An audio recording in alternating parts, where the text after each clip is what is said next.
talk about the idea of impacts, and he also talked about the business opportunities that exist there. We're going to stick with the idea of impacts at the moment, or measured things that have been taking place. And I wanted to introduce to you Dr. Ed Charmley. Ed has worked as a researcher in the United Kingdom and in Canada, and since 2005 he's been in Australia. He's currently the officer in charge of the J.M. Rendell Laboratories in Rockhampton, and his research is into the fields of improving animal productivity and environmental outcomes for the North Australian beef industry. And in particular at the moment he's working on strategies to decrease methane emissions from cattle, and it's that work that he'll be talking about today. I said to you before that I asked people, well, tell us something that I can tell the audience that will help them connect to you. The thing that Ed told me was that he grew up as a farm boy on a dairy farm in Wales. Unfortunately though, he wasn't the eldest, so he did not inherit, and he had to find work in other places. And he went to science and agriculture, and that's been the career that he has devoted his life to, and where he's derived his income from. And it's on that basis that he comes to you today, someone with a background in farming who is now moving into a field of research, agriculture and science, and he also gets now to manage, even though he didn't inherit it, a 500 head cattle herd as a part of that. So ladies and gentlemen, please welcome Dr. Ed Charmley. Right. Inviting me here today. I don't know about the rest of you, but I got a bit depressed listening to Bob. I thought, jeepers creepers, what are we going to do? And I think that's often a feeling we all have, is this is just too big for me, I can't fix the globe. Why bother? And I guess the answer is that we all have a little role in this, and my role is to try and address this methane issue, because I think it's, for you guys, it's a very serious issue, and whether that's driven by science or policy or whatever, we still have to realise it is an issue. So I think what I'll do over the next 40 minutes or so is talk you through some of my thinkings and some of the work we're actually doing to try and help the industry deal with what it could be quite a cataclysmic change in the way we operate into the future. So just to perhaps reiterate a little bit of what Bob said, but these are by no means as elegant slides as his, but global warming, fact or fiction? I think we still have to ask that question, and the question is, whether we believe it or not, how relevant really is that? The government is set on a train of direction where it's taking global warming as an issue, and it will implement changes to the way we operate, which will affect all of us in one way or another. And is Australia getting warmer? I think Bob showed a very similar slide, and the questions are, is that what's going to happen, or is that what's going to happen? And I guess a lot of us are still saying, well, we don't really know. And I was trying to think of an analogy, and the last time I was in Longreach, I'm going to get some water. I was driving back, and there were a lot. I thought I'd set up at 6 in the morning. Stupid thing to do. You can tell I'm not a native Aussie. And a lot of kangaroos on the side of the road, and I thought,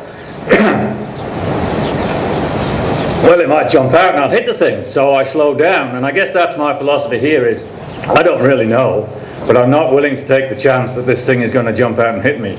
So my view is we probably won't know the definitive answer until it's too late anyway. So what can we do in the meantime to at least try and be prepared? Hopefully my voice sticks out. And again, just the question is, global warming, fact or fiction? It actually doesn't matter really, because fact is CO2 concentrations are increasing. And that graph on the left is my lifetime. It's gone from around, can't read it from here, but up to about 400 parts per million now.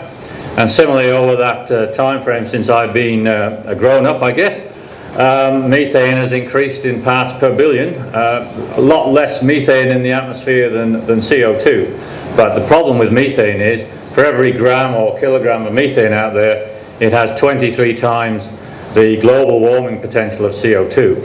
And there is a lot of debate about this 23 factor, whether it's right or wrong, but the fact of the matter is the IPCC and others have taken that as the factor that should be used, and Australia is using that factor of 23.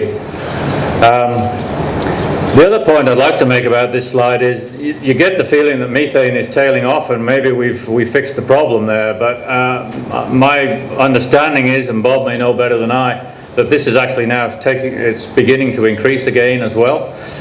So perhaps we're not at the end of the road as we might have imagined from that graph.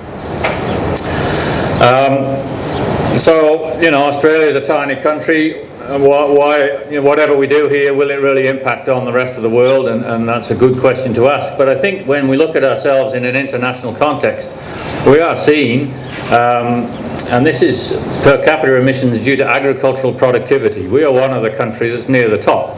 And the other countries, New Zealand and Ireland, we're all characterised by large animal populations, particularly large ruminant populations, and relatively small human populations. So when you look at it on a per capita basis, we come out looking rather bad boys, I guess, and girls.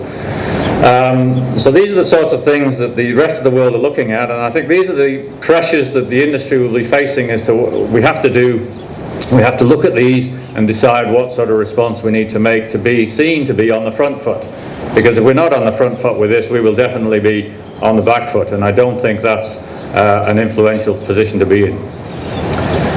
In terms of one of the big issues currently now is we know ruminants produce methane, but not all ruminants are the same, and depending on the type of production system, the amount of methane that's associated with a kilogram of saleable beef can vary quite widely.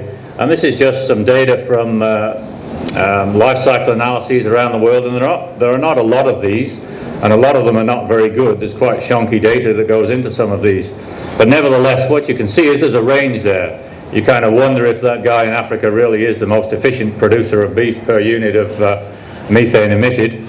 But you can see that even within an Australian context, we can see values going from about 15 kilograms of CO2 equivalents per kilogram of saleable beef under a New South Wales farm with a feedlot to a Victorian organic producer up around about 20.